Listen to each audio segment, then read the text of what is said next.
So welcome all. ये JEE NEET जो हमारे टिप्स है उस सीरीज़ का तीसरा वीडियो है। तो बात जंगल से चालू करते हैं। तो जंगल में हमको मालूम है कि जो टाइगर है वो हिरन के पीछे दौड़ता है और हिरन को पकड़ लेता है, ठीक है। बिकॉज टाइगर जो हिरन जो है वो टाइगर का प्रे है, मतलब उसका शिकार है, ठीक है। सिंपल है एकदम। लेकिन शायद थोड़ा सा डीप में गए तो एक चीज़ और समझ में आती है कि यार हिरन की स्पीड तो करीब करीब 90 किलोमीटर पर आ रहा है और टाइगर की स्पीड तो 50 किलोमीटर पर आ रहा है, 5050 9090। तो फिर भी कैसे टाइगर हिरन को पकड़ लेता है? बिकॉज अगर ऐसा नहीं होता था तो फिर टाइगर कैसे जिंदा रहता था? सेकंड चीज, जिन्होंने बायोलॉजी पढ़ा होगा, हिरन ही हिरन रहते थे चारों ओर। बिकॉज ये सिस्टम ही है कि अगर सपोज टाइगर हिरन को नहीं खा सकता तो फिर तो पूरा बैलेंस ही नहीं होगा, ठीक है। तो वो कैसे कर पाता था? तो उसके पीछे का लॉजिक क्या है? उसके पीछे का लॉजिक है कि हिरन टाइगर को इतना ज्यादा ताकतवर समझता है, इतना ज्यादा ताकतवर समझता है कि वो ये भी समझ लेता है कि टाइगर की स्पीड मेरे से ज्यादा है, दौड़ने की भागने की स्पीड मेरे से ज्यादा है। जबकि बाकी प्रमाण में भले ही टाइगर ताकतवर होगा हिरन से, लेकिन दौड़ने की स्पीड तो हिरन की ज्यादा है। फिर भी हम जिस क्लास के स्टूडेंट है उस क्लास में हम किसी अच्छे बच्चे को या कोई होशियार बच्चा किसी XYZ सब्जेक्ट में होशियार है तो हम उसको इतना स्मार्ट समझ लेते, इतना स्मार्ट समझ लेते कि बस अपने आप को न देखते हुए कि हमारा पोटेंशियल क्या है, हमारी स्ट्रेंथ क्या है, हम क्या करते, नहीं मैंने तो उसके जैसा करना नहीं चाहिए, मैं तो कर ही नहीं पाऊंगा उसके जैसा। बस जहां से जो आपका ग्राफ एक हल्का सा ऊपर जो जा रहा था वो नीचे आना चालू हो गया। क्यों?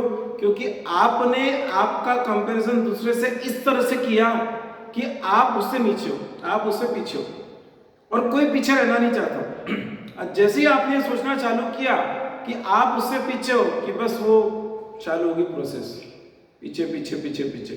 तो वहीं से शुरुआत होता है हमारा किसी भी एग्जाम को क्रैक नहीं करने का फॉर्मूला।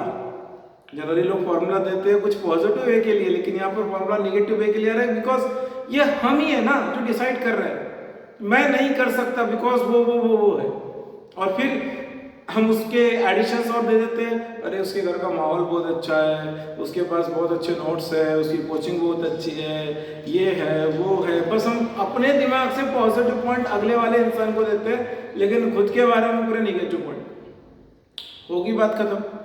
हम कैसे जीत पाएंगे? बिकॉज ये कोई जेई की एग्जाम, नीट की एग्जाम, ये कोई इंडिविजुअल प्लेयर का खेल नहीं है। मतलब यहाँ पे कंपटीशन है। अभी आजकल तो परसेंटाइल सिस्टम रहता है, तो इससे ज्यादा उससे ज्यादा परसेंटाइल बेसिस पर। तो हमारा सबसे पहला ड्रॉबैक है वो। अब दूसरा एक और मेजर ड्रॉबैक है ओवर थिंकिंग। ओवर थिंकिंग, हम थिंक करते रहते हैं, यार मेरे तो 2 महीने वेस्ट हो गए, यार मेरे तो 4 महीने वेस्ट हो गए, अब क्या होगा? अरे बात 2 महीने 4 महीने की नहीं है, बात यह है कि आपके पास जो समय अवेलेबल है उसका आप कैसा यूटिलाइजेशन कर रहे हो, वो आपके हाथ में है। लेकिन आप कर रहे हो क्या? नहीं कर रहे हो। आप बस ओवर थिंकिंग करे जा रहे हो, नहीं ऐसा नहीं वैसा, वैसा नहीं वैसा, वो तो मेरे से आगे निकल गया। अरे भाई कोई किसी से आगे नहीं निकले हुआ है, कोई किसी से आगे नहीं, सब मन का भ्रम है, ओवर थिंकिंग, ठीक है। और ये कॉन्फिडेंस बिल्डिंग की जो चीजें आती है यार, आप हमेशा पॉजिटिव है। तो मैं एक स्टोरी सुनाता हूँ, और शायद सुनी भी होगी, हिटलर की, ठीक है। तो हिटलर ऐसा हो गया था कि एक समय में उसने जो उसके फ्रेंड कंट्रीज थे उन पर भी आक्रमण कर दिया था, विनाशकाले विपरीत बुद्धि, ठीक है। तो बेसिकली वो ऐसा हो गया था कि जर्मनी की तरफ सभी जो अपोनेंट है और उनके जो फ्रेंड है जिसपे हिटलर ने आक्रमण कर दिया था वो भी जर्मनी की तरफ आ गए थे। तो जर्मनी चारों ओर से घिर गया था। तो हिटलर के जो सेनापति वगैरह जो है वो आए दौड़ते दौड़ते, वो बोले हिटलर को कि हम तो फंस गए बुरी तरह से, हमको चारों तरफ से घेर लिया, इधर से ये, उधर से वो, उधर से वो, उधर से वो, अब तो बुरे फंस गए। हिटलर हंसने लगा जोर जोर की। तो वो लोग शॉक में पड़ गए। तो बोले क्यों हंस रहे हो? तो हिटलर बोले अभी तक के हमें सामने कोई सैनिक है या सामने कोई हमारा अपोनेंट है तो उस और निशाना लगा के फायर करना पड़ता था, उस और निशाना लगा के फायर करना पड़ता था। अब तो बहुत बढ़िया है, चारों ओर ही दुश्मन है, तो क्या करना है? हमें तो बस बंदूक घुमाना है, घूमता रहो, सिर्फ बंदूक ही घुमाना है, बंदूक चलाना है, बंदूक चला दिया तो जिसको भी लगे कि उसने मरना है और वो हमारा दुश्मन है। ये क्या है? Positive thinking. हिटलर को हिटलर क्यों बोला जाता है? वो बहुत पॉजिटिव रहता है। एंड में क्या हुआ वो नहीं, लेकिन हम कुछ तो उठा सकते हैं। ये पॉजिटिव थिंकिंग कैसे आती है? छोटी छोटी स्टेप्स करनी पड़ती है, कोई बहुत बड़ा रॉकेट साइंस नहीं है। आप इतने पॉजिटिव क्यों हो, कैसे हो? ठीक है, अब जैसे अभी एग्जाम की डेट आ गई है कि 2023 की जनवरी में, आधे से ज्यादा लोग तो शॉक में चले गए। अरे जनवरी में कैसे हो गया? भाई पहले भी जनवरी में होता था, अभी भी जनवरी में हो रहा है, तकलीफ क्या है? लेकिन हम वो यूट्यूब के वीडियो, वो ये न्यूज़, वो न्यूज़, ट्विटर देख रहे, वो देख रहे। लेकिन भाई जो आज 10th पास आउट करके बच्चा निकला था 2 साल पहले, 11 12 करने के बाद, एक नॉर्मल कोर्स ऑफ एक्शन में जनवरी में ही जेईई की एग्जाम होती थी। नहीं सर, हमको तो हमारे कोचिंग के टीचर ने बोला था जनवरी में नहीं अप्रैल में। ये आपकी गलती है। You should have prepared yourself for January attempt. Now excuses, हमें तो अभी प्रैक्टिकल करना है, फरवरी में तो बोर्ड एग्जाम है, तो हमने क्या वो सोचो ना, 3 साल पहले, 2 साल पहले, कोरोना के पहले जो जनवरी में होती थी, तब बच्चे कैसे करते थे? वही तो सिचुएशन है। ठीक है, थोड़ा फर्क सिर्फ इस बात का हुआ कि आपको 1 साल या 6 महीने या 4 महीने ऑनलाइन करना पड़ा, वो बच्चे सब ऑफलाइन में करते थे, बस इतना ही फर्क है। और ये कोई बहुत बड़ा फर्क नहीं है, ऑनलाइन में भी कोचिंग हो रही है। ठीक है, तो अब इतना बड़ा इवेंट बना दिया, उसका कोर्ट में जा रहे, ये कर रहे, वो कर रहे। भाई ठीक है, प्लस माइनस रहते हैं, लेकिन अगर आप सही समय पर तैयारी चालू कर देते थे तो आपको ये दिक्कत आती थी क्या? नहीं। So planning for the future which ever thing, और ये अच्छी अच्छी बातें दिमाग में कैसे आती है? ठीक है, 2-3 छोटे छोटे पॉइंट बताता हूँ। मेरी कोशिश हमेशा रहती है कि जो मैं खुद पे इम्प्लीमेंट करता हूँ वो आप लोगों के साथ शेयर करूँ। तो जैसे रात को जितने भी बजे सोते हैं, सबका अपना अपना रहता है। ठीक है, तो उसके ऊपर मैं जाऊँगा नहीं, बट जनरली अगर कोई पूछे मुझे कि रात को जग के पढ़ना चाहिए, सुबह उठ के पढ़ना चाहिए, तो मैं ये सजेस्ट करूँगा कि देखो, ये डिपेंड करता है सब्जेक्ट के ऊपर। थियोरेटिकल सब्जेक्ट जो रहे ना, तो थियोरेटिकल सब्जेक्ट जो है वो बेसिकली सुबह उठ के करना चाहिए। ठीक है, वो बोलते हैं मैथ्स ब्रह्म मुहूर्त में करना चाहिए। वो ब्रह्म मुहूर्त में मैथ्स करना मतलब वो practice, not during exam. Generally कैसा होता है, मैथ्स में हम जब एग्जाम के समय प्रिपरेशन करते हैं तो हम लिख के देखते हैं कि ये टॉपिक है, ये टॉपिक, ये टॉपिक है। तो आप मैथ्स हो गया और फिजिक्स हो गया, ये 2 सब्जेक्ट थोड़ा सा खींच सकते हो रात को। ठीक है, और सुबह पे बाद में उठ के फ्रेश होके एग्जाम देने चले गए। लेकिन सपोज कुछ 8, 9, 10 के बच्चे, तो कोई एसएसटी का सब्जेक्ट हो, that is history, geography, theory, biology, a kind of chemistry, ये थ्योरी सब्जेक्ट है, तो इसको अगर आप सुबह उठ के पढ़ोगे तो ज्यादा अच्छा है। ठीक है, तो हमारा पॉइंट था कि रात को आप जब भी सो रहे हो, जितने भी बजे सो रहे हो, तो 3 चीजों का ध्यान रखना। सबसे पहली चीज कि जितने बजे सो रहे हो, एज्यूम करके चल रहे 10 बजे सो रहे हो। ठीक है, तो -3, सो 10 - 3 7 बजे खाना खा लेना। कुछ भी हो जाए, you are a student, you are not like people like us who are busy till 9 PM etc. till 10 PM in different works. You are just a student. तो आप घर पर रहते हो, आप 7 बजे खाना खा लो। ठीक है, 7 बजे खाना खा लिया, 3 घंटे बाद 10 बजे सो रहे हो। ठीक है, उस सोने के 2 घंटा पहले मतलब 8 बजे थोड़ी देर के लिए, 15 मिनट 20 मिनट के लिए ही हम एटलीस्ट कुछ ऐसी चीज करें जिससे कंसंट्रेशन बढ़े। ठीक है, yoga, meditation, concentration on something. एक हमेशा मैं बच्चों को बताते रहता हूँ कि एक जो कैंडल है, कैंडल की जो विक रहती है उसको जला के रखना। ठीक है, और अपने आईज के लाइन में वो कैंडल का विक आना चाहिए। ठीक है, इस लाइन में ही आना चाहिए, चाहे आप बैठ के हो, चेयर पे बैठ के हो, नीचे बैठ के हो। नीचे बैठ के हो तो सबसे बढ़िया। ठीक है, और उसके बाद 15 मिनट, 10 मिनट, 20 मिनट सिर्फ वो कैंडल के विक को देखते रहो। ठीक है, with the condition that you can't blink. आपको ब्लिंक नहीं करना है। ठीक है, इससे क्या होगा, अगर आप ब्लिंक नहीं करोगे आपके आंखों से पानी गिरेगा। ठीक है, ब्लिंक नहीं करना है। पहले दिन 10 मिनट, दूसरे दिन 15 मिनट, तीसरे दिन 20 मिनट, 25 मिनट। एक दिन ऐसा आएगा कि आपके आंखों से पानी गिरना बंद हो जाएगा। वो जो दिन रहेगा उस दिन आपका कंसंट्रेशन लेवल हाई। ये जो मैं स्टोरी बता रहा हूँ या फिर ये जो आपको प्रिंसिपल बता रहा हूँ, ये प्रिंसिपल के पीछे का लॉजिक क्या है कि हमारा कंसंट्रेशन ही नहीं रहता। हम पढ़ते तो सही, हमारा ध्यान ही नहीं रहता, हमारा ध्यान भटकता है। तो कंसंट्रेशन कैसे बढ़ाना उसकी बात कर रहा हूँ। ठीक है। तो क्या बताया, एक तो 3 घंटा पहले अगर 10 PM को सो रहे हैं तो 7 PM को खाना खा लेना, ठीक है। और खाना थोड़ा सा ऐसा खाना जो नॉन ऑयली हो, नॉन स्पाइसी हो, ठीक है, एकदम जिसको हम सात्विक खाना बोलते हैं, नॉन वेजिटेरियन हो, ठीक है, नॉन वेजिटेरियन हो, ठीक है, मतलब वेजिटेरियन खाना हो।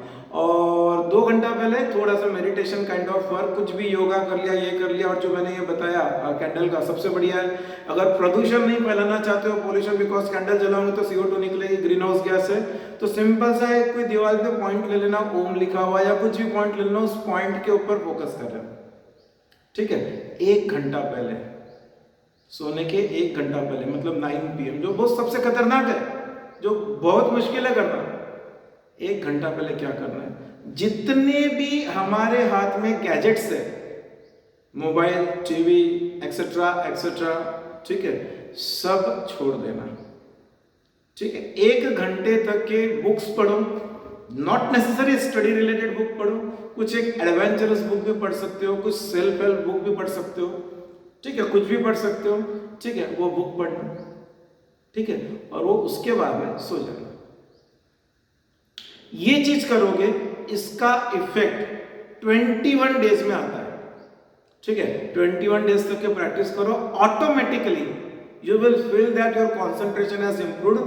Earlier the topic which you are taking to learn, say for example 2 hours of time, now that topic can be learned within 20 minutes, 30 minutes, within 30 minutes. It's a magic.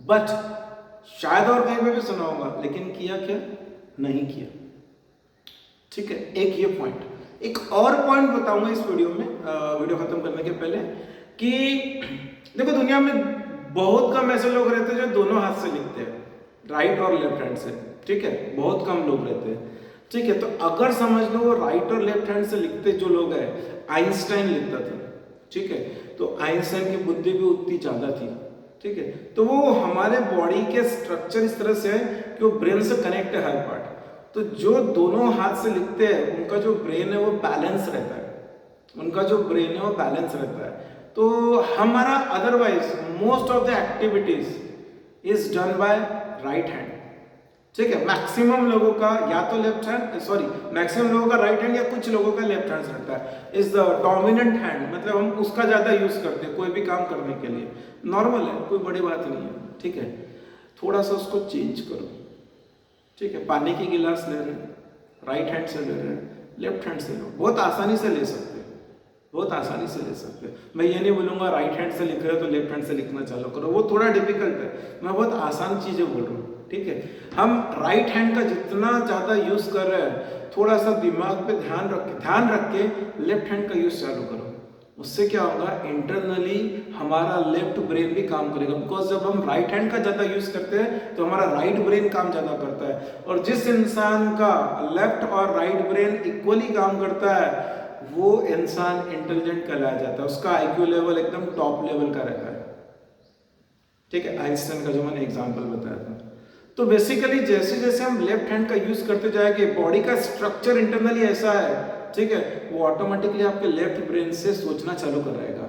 आप अभी तक के राइट ब्रेन से सोच रहे थे, ठीक है, लेफ्ट ब्रेन बिल्कुल नहीं सोच रहा था, धीरे धीरे धीरे धीरे लेफ्ट ब्रेन सोचना चालू करेगा। जब लेफ्ट ब्रेन से सोचना चालू करोगे तो ऑटोमेटिकली ये सपोर्ट करेगा आपके इंटेलिजेंस को, आपका इंटेलिजेंस को, ठीक है। ऐसी बहुत सारी छोटी मोटी टेक्निक्स हैं जिसका यूज़ करके आप बहुत कुछ कर सकते हो। तो मैं नहीं चाहता हूँ कि वीडियो बहुत ज़्यादा बढ़े, मैं यही कहना चाहूँगा कि अभी जो इस वीडियो में मैंने बताई है वो शायद अगर आप यूज़ करना चालू करें तो डेफिनेटली इट विल क्रिएट, देखो मैंने जो भी चीज़ बताई है हार्म तो कहीं नहीं है। अगर किसी को लगता होगा अरे नहीं सर हम तो सोते तक के व्हाट्सएप देखते हैं, आप कैसे बोल रहे हैं 1 घंटा पहले ये बंद कर देना एक्सेट्रा एक्सेट्रा, तो ये फिर आपका प्रॉब्लम है। फिर कुछ एक्सपेक्ट मत करो कि हमारे को हमारे लाइफ में चेंजेस लाना है, हमने लाइफ में कोई एम बनाया वो एम को अचीव करना है, सब बकवास है फिर, because without sacrifice you can't do anything.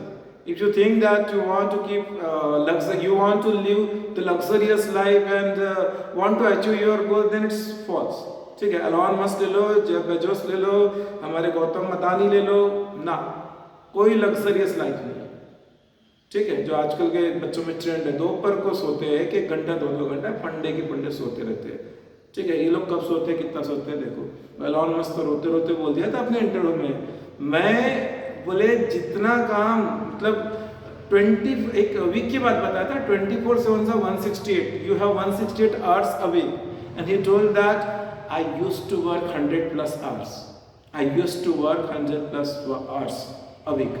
हम नहीं कर सकते, हमको संडे छुट्टी चाहिए। फिर संडे आया तो मंडे टू सैटरडे तो हम सुबह जल्दी स्कूल के लिए उठते एक्सेट्रा एक्सेट्रा, संडे आया संडे को तो रेस्ट करेंगे, हो गया। तो आपकी जो रूटीन है वही डिस्टर्ब होगी ना। उल्टा संडे को और जल्दी उठना चाहिए, कुछ ऐसे काम निकाल के रखना चाहिए। वो बोला था पहले मैंने डायरी मेंटेन करने का, कुछ ऐसे काम निकालना चाहिए जो संडे को करें। ठीक है, fine, thank you. I hope that you guys will follow the steps which I told, and definitely you can just get back to me and let me know what are the changes you observe in your life after following this steps. Thank you very much.